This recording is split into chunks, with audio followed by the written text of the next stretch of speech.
வணக்கம். ஒரு பழைய சினிமா பாட்டு. உல்லாசமாகவே உலகத்தில் வாழவே, உல்லாசமாகவே உலகத்தில் வாழவே, மாப்பிள்ளையாகி ஆனந்தமாக மலை மாலை சூடிடும் கல்யாணம். ஆஹாஹா கல்யாணோ, ஆஹாஹா கல்யாணோ. இது பெண் அப்படிங்கிற படத்தில் ஜேபி சந்திரபாபு பின்பாடல் பாடி வி.கே. ராமசாமி, வீணை மேதை எஸ். பாலச்சந்தர், ஜெமினி கணேசன் இவர்கள் 3 பேரும் நடனம் ஆடின ஒரு காட்சி. இந்த பாட்டுக்கும் இந்த எபிசோடுக்கும் என்ன சம்பந்தம் அப்படின்னு நீங்கள் கேட்கலாம். ஆனால் இப்போது உலகத்துமே அல்லோல்ல கல்லோல்ல பட்டுட்டு இருக்கிற ஒரு பெரிய ஒரு திருமணம் இந்தியாவில் நடந்து முடிஞ்சிருக்கு. அதுதான் அம்பானி குடும்ப திருமணம். இதே போல் 74 வருடங்கள் முன்னாடி சென்னையில் ஒரு திருமணம் நடந்தது அப்படின்னு நான் சொன்னேன்னா நீங்கள் நம்புவீங்களா? இது அம்பானி திருமணம், அது ஜெமினி திருமணம். அது எப்படி நடந்தது அப்படிங்கிறத பற்றி இனி எபிசோடில் பார்க்கலாம். வாங்க.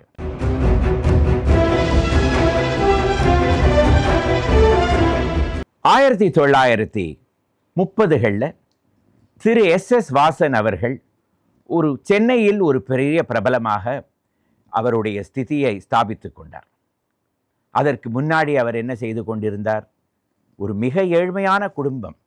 திருச்சி, திருத்துறைப்பூண்டி இந்த பகுதியிலிருந்து வந்து சென்னைக்கு சைக்கிளிலேயே புத்தகங்கள் விற்று பல தொழிலில் ஈடுபட்டு கடைசியில் ஆனந்த விகடனை விலைக்கு வாங்கி அதை ஒரு பெரிய பத்திரிகையாக ஆக்கி, அதற்கு பிறகு சினிமா விநியோகம் செய்து, அதற்கும் பிறகு மவுண்ட் ரோடில் எரிந்து போன ஒரு ஸ்டூடியோவை விலைக்கு வாங்கி அதை ஜெமினி ஸ்டூடியோஸ் என்று பெயர் கொடுத்து ஒரு பெரிய தொழில் அதிபராக மாறிவிட்டார்.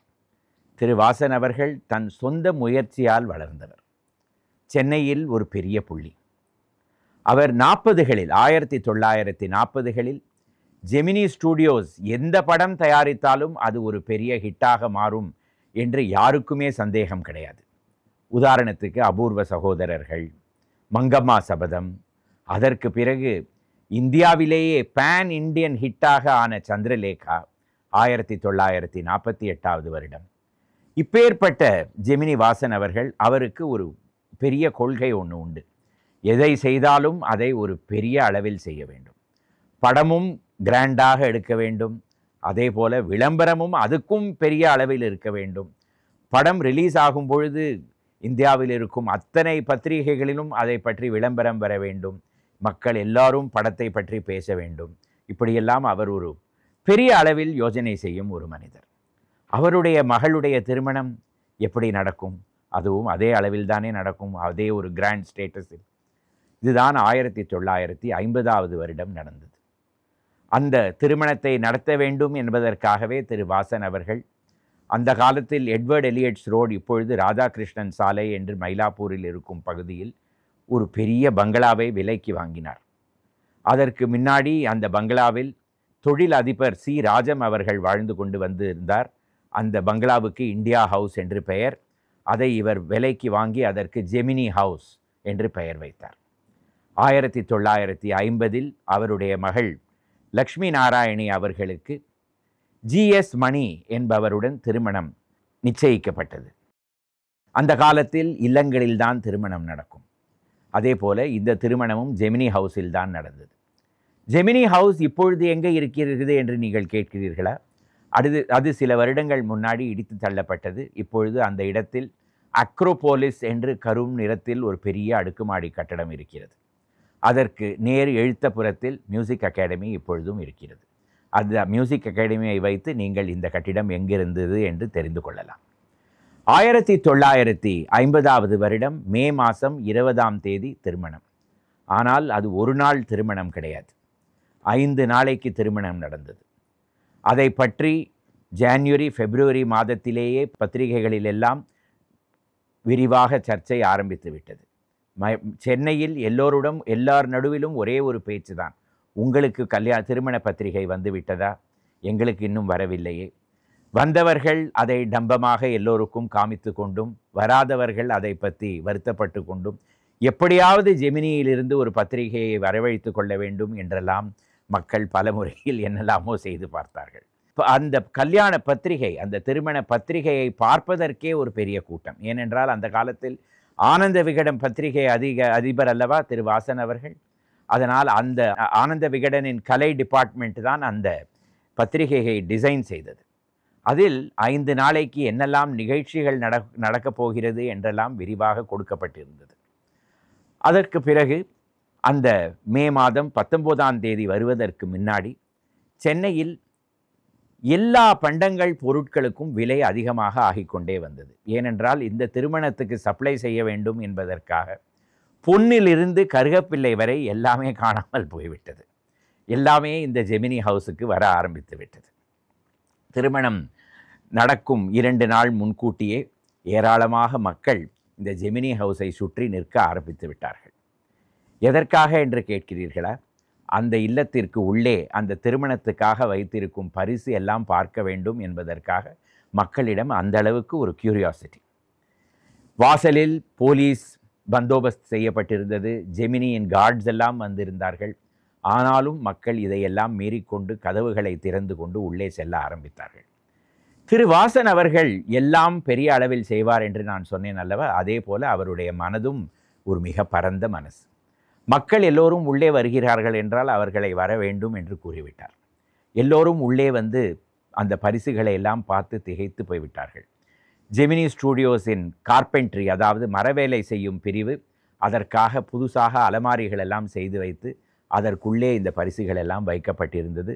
மக்கள் எல்லோரும் சீராக ஒரு லைனில் நின்று கொண்டு அதையெல்லாம் ஒரு கண்காட்சியில் பார்ப்பதை போல் பார்த்து கொண்டே சென்றார்கள். வெளியே வந்தவுடன் மக்களுக்கு ஒரு இன்ப அதிர்ச்சி. அதாவது அந்த இல்லத்துக்கு வந்தவர்கள் எல்லோருக்கும் உணவு கொடுக்கப்படும் என்பதுதான். அந்த உணவு அந்த ஜெமினி ஹவுஸில் அந்த அளவுக்கு மக்கள் வந்தால் எங்கே கொடுப்பது? அதனால் பக்கத்திலேயே இருக்கும் சில கோயில்கள், அதே போல பள்ளிக்கூடங்கள், அதற்கு பிறகு ஜெமினி ஸ்டூடியோஸுடன் ஒரு தளத்திலும் மக்களுக்கு உணவு அளிக்கப்பட்டது.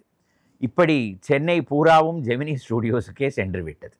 ஜெமினி ஹவுஸ் உள்ளே செல்ல முடியாதவர்கள் வெளியிலிருந்தே அந்த பந்தலை பார்த்து கொண்டே இருந்தார்கள்.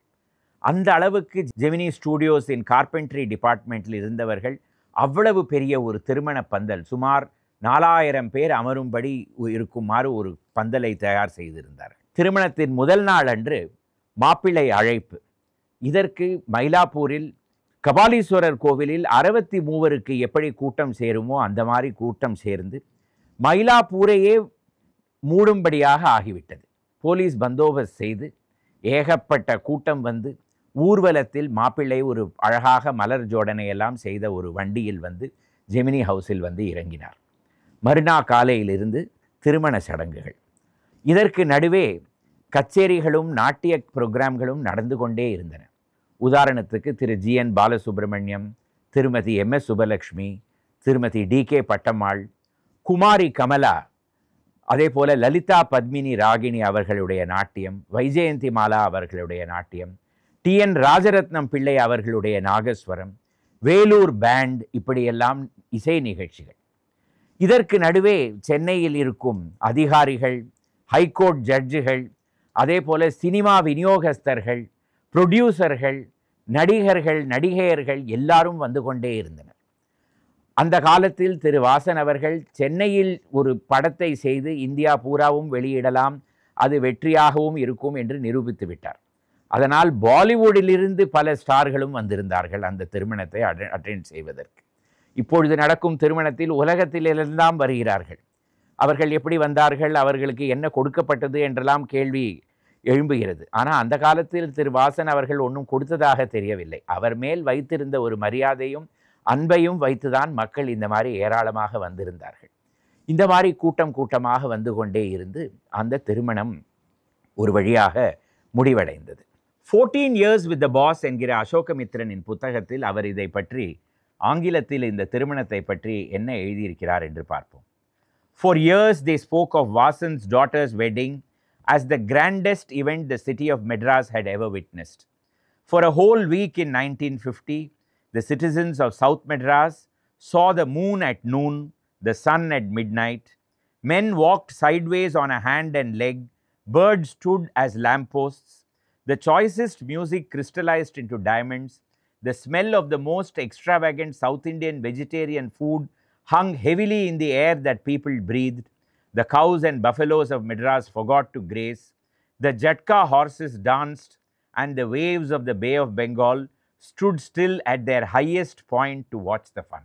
இந்த திருமணம் நடக்கும் பொழுது திரு வாசன் அவர்களுக்கு மனதில் ஒரு பெரிய வருத்தம். அதாவது என்னவென்றால், இந்த மாதிரி இவ்வளவு கூட்டம் வந்த உடனே அவருக்கு வேணும் என்கிற மக்களை அவரால் கவனித்து கொள்ள முடியவே இல்லை என்று. அதனால் அந்த திருமணம் முடிந்த பிறகு நித்தியம் ஒரு 100 மக்கள் 100 பேர்களை அழைத்து அவர் வீட்டில் விருந்து உபசாரம் செய்தார். இது 1 மாதத்திற்கு நீடித்தது. டெய்லி ஒரு 100 பேர் அவர் வீட்டுக்கு வந்து சாப்பிட்டு கொண்டே இருந்தார்கள். அவர்கள் வரும்பொழுது அவர்களுக்காக ஒரு இசை நிகழ்ச்சி. இந்த மாதிரி 30 நாட்களுக்கு நடந்தது. அதாவது திருமணத்திற்கு வந்த பிறகு ஒரு 3000 பேர் 1 மாதத்திற்கு அவர் வீட்டிற்கு வந்து சாப்பிட்டு சென்றார்கள்.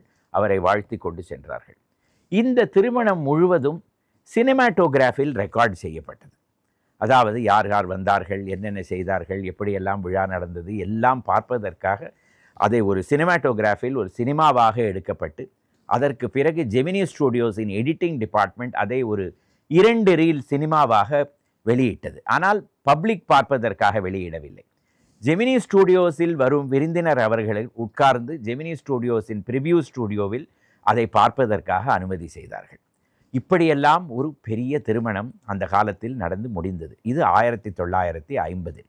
அதற்கு பிறகு பல வருடங்கள் 6 வருடங்கள் கழித்து 1956 திரு வாசன் அவர்கள் தன் மகனுடைய திருமணத்தை நடத்தினார். ஆனால் அந்த திருமணம் ஜெமினி ஹவுஸில் நடக்கவில்லை. அதற்கு எழுத்தப்புறம் மியூசிக் அகாடமி இருக்கிறது என்று நான் கூறினேன் அல்லவா? அந்த தருணத்தில் மியூசிக் அகாடமி கட்டடம் அப்பொழுது அங்கு இல்லை. அங்கு அதற்கு முன்னாடி ஒரு பழைய பங்களா இருந்தது. ஸ்வீட் ஹோம் என்ற பெயரில் ஒரு பங்களா. அது அப்பொழுதுதான் இடித்து தள்ளப்பட்டிருந்தது. ஏனென்றால் மியூசிக் அகாடமியுடைய ஆடிட்டோரியம் அங்கே கட்ட வேண்டும் என்று. திரு வாசன் அவர்கள் அப்பொழுது மியூசிக் அகாடமியில் ஒரு வைஸ் பிரசிடெண்ட்டாக இருந்தார். மியூசிக் அகாடமிக்கு பணமும் தேவைப்பட்டது.